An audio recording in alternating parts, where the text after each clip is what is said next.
Hello everyone. I thought I'd do a video on, I'm just going to title it handling. Maneuverability is such a long word. So this is the ADV 150 handling. I had some comments, or had a comment I should say, from someone who was asking me about the handling of this bike, because right now I just have my temps, and eventually I do want to get my full endorsement on my driver's license. But you can honestly, and I know a lot of people that do this, you can honestly just renew your temps annually. And there's actually, I don't condone this, but there's actually people that get their temps once and never go back and never have an issue their entire lives. But really, the problem with that is you can't get your tags. I think you can still get your tags, but if you get pulled over, or heaven forbid, if you're in an accident, then you run into an issue because they'll obviously run your tag and see that it's expired or you don't even have your endorsement. So I don't like to take the chance. For right now, I have I guess about 3 or 4 more months before I need to get my endorsement. So I need to schedule a time to go up to the BMV and actually do the dreaded course, the outside course. But with this, it's really easy, and I'm looking forward to it because what I do, I'm going to show it in this video. So thank you for the comment about the handling and maneuverability, but I like to go up to a parking lot.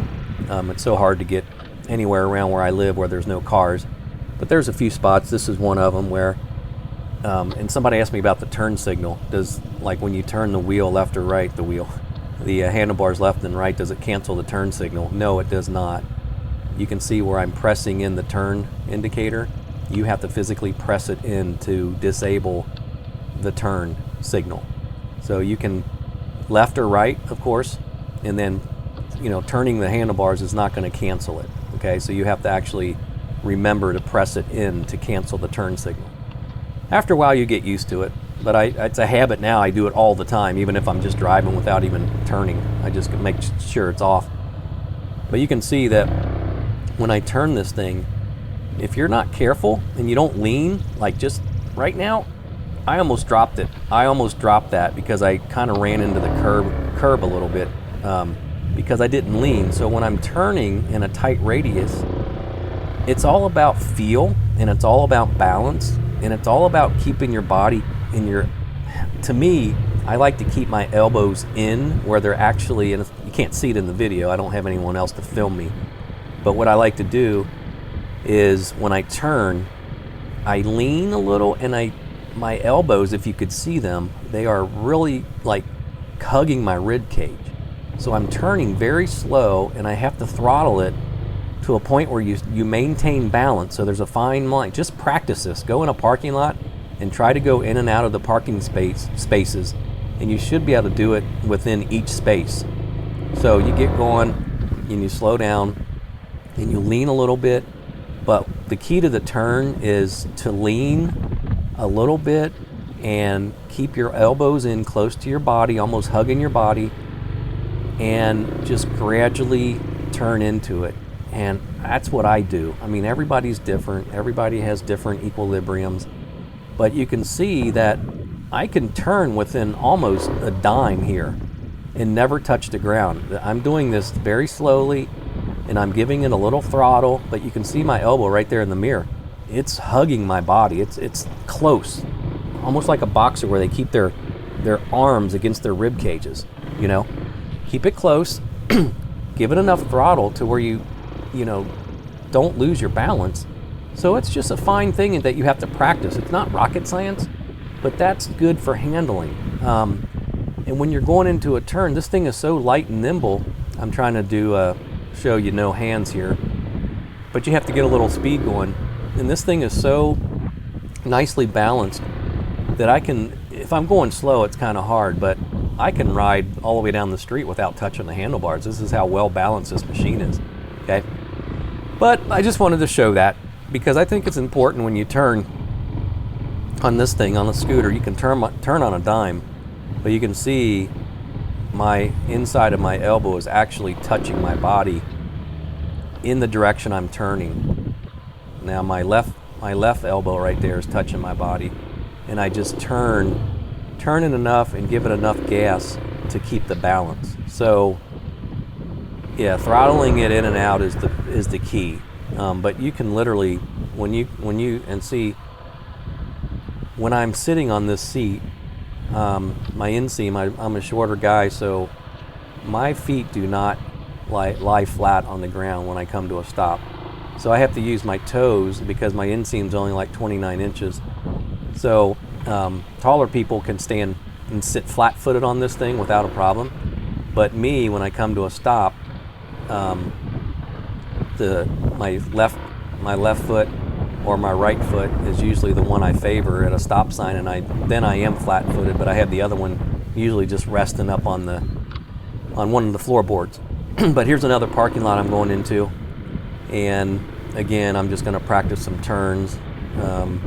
I think this is a Sunday, so church is in session over there, so we got a lot of cars. But again, I can turn this thing almost on a dime, and I probably look ridiculous to people that are watching me right now in the parking lot, but I don't care.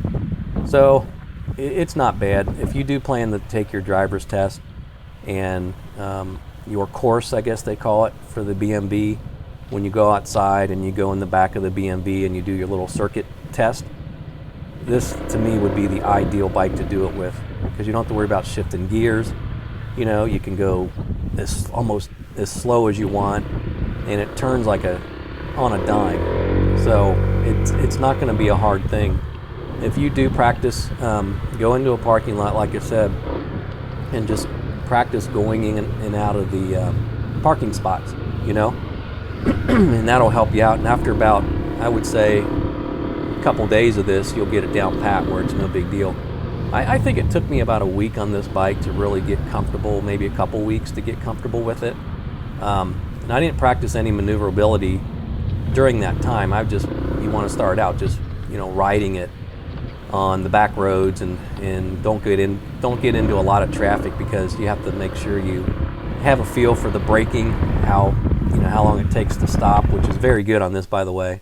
I'm going like 55 miles an hour sometimes, and I've had to kind of slam on my brakes for whatever reason, and it stops really quickly. So you want to, when you do brake, obviously grab both the left and the right brake at the same time, because you want that equal power in braking. You don't want to just lay on like the back brake, for instance, because then you'll just skid your back tire. So when I brake, I try to apply even pressure on both brake handles until I come to the stop. Now, the left brake does have the front wheel anti-lock brakes, and I've never had to stop in that kind of a hurry to kick in the anti-lock brakes, and I don't really ride when it's like wet outside, so I've never experienced the anti-lock brakes kicking in on this yet. I have a car a lot of times, but not on this yet.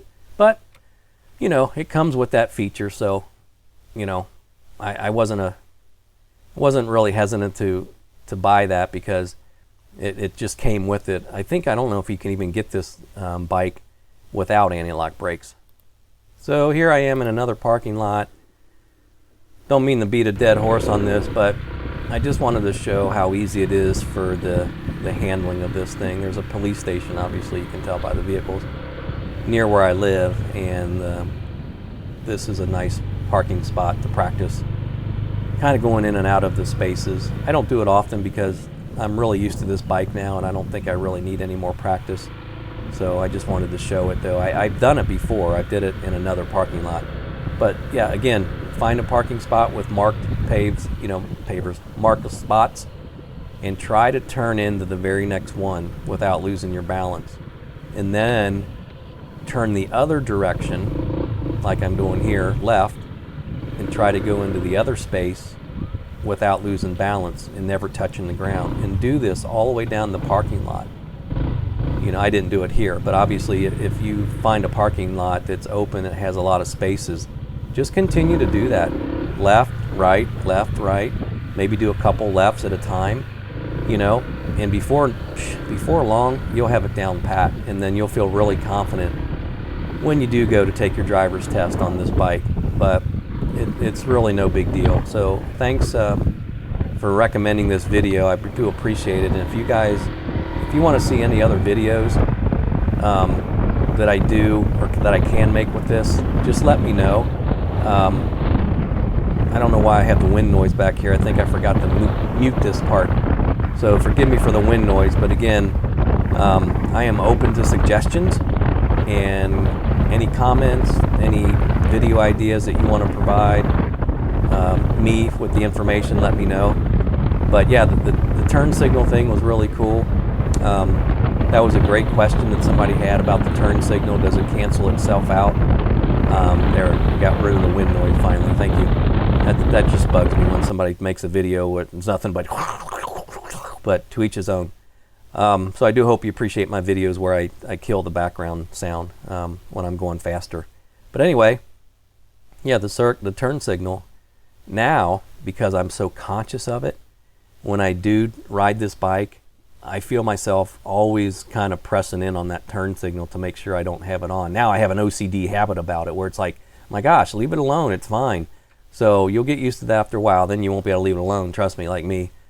I don't ever turn and forget my turn signal anymore. I did quite a bit at the beginning, but again, the more you ride this thing, you know, the more you'll understand that, yeah, it's just becomes habit that you disengage it.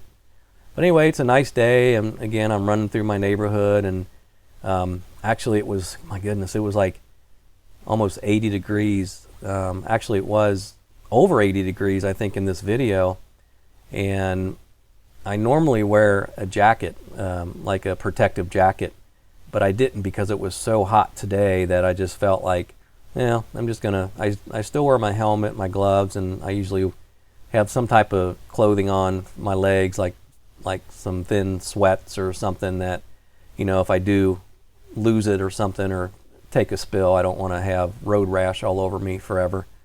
But I just didn't want to really wear a jacket because I knew I wasn't going very far. I wasn't getting on any major roads today. I wanted to just go up to the parking lots like I did and kind of show the maneuverability and just take it slow in the back road. So, but normally I do wear a jacket even if it's hot out. So just letting you know that in this video why I didn't do that. But yeah, this is the kind of the golf community that I live right behind this area. So I like to come out here, and literally takes me a few minutes to get to the golf course because it's like backing our home. I just can't drive across the, now they built subdivisions behind my house. So I can't, I would be able to ride my scooter right out to this area, but you're kind of cutting through the golf course. And I don't think people would be too happy if they saw an ADV 150 catting across the green, but I could have done it. So I have to take the back roads, but yep, this is the golf community. And like I said, if you have any suggestions on videos, let me know. I try to come up with unique ideas, but the maneuverability was a good idea. Great question on the turn signal. I'm trying to think what else. I pretty much covered everything. I've done a review on this thing a couple times now. So, you know, besides changing the oil, I don't think I'll have to probably ever worry about tires. I don't know how long the tires last on this thing, but I really seriously doubt that I'll ever go through a set of tires. I only got like a little over 700 miles on this thing, and I've had it almost a year now, so that kind of shows you how much I ride this thing. But anyway, here's the golf course clubhouse. You may have seen on a few videos of mine, and I'm not going to make this video too much longer, but I just wanted to say I appreciate you guys chiming in and leaving the comments and giving me some suggestions for the videos. It really helps keep me going. So with that said, I just wanted to show this little part, and I hope you enjoyed it. But I was thinking about setting up some cones, you know, in a parking lot, but then I thought, well, how am I going to get the cones up there? So I didn't do it. But as you can see, this ADV is really good for getting in the tight spots that aren't exactly parking spaces. Yeah, so I parked up here. I like to park between the cars where there's really no designated spaces. Nobody cares, you know, and it's real easy to just kind of hang out, watch the golfers teeing off, you know, just hang out and watch there's a driving range right, it's kind of hard to see, if I can see it. No, that's one of the fairways, the first tee off fairway. But there's also a driving range, and that's a sweet car, by the way, that I parked next to. Really sweet. So you'll see some fancy cars up here on occasion where the golfers come up. If you kind of go through the parking lot here, you'll see all kind of really sweet rides. You know, golfers, what can I say? But yeah, I'll cut it short now, guys. That's about it. I'm kind of running out of things to say, to be honest with you. So if you enjoy this video, just be sure to subscribe, you know, give me the thumbs up, like it, all that jazz, and that helps me keep producing videos. And whatever else I can say, I'll save it for next time. You guys take care and enjoy.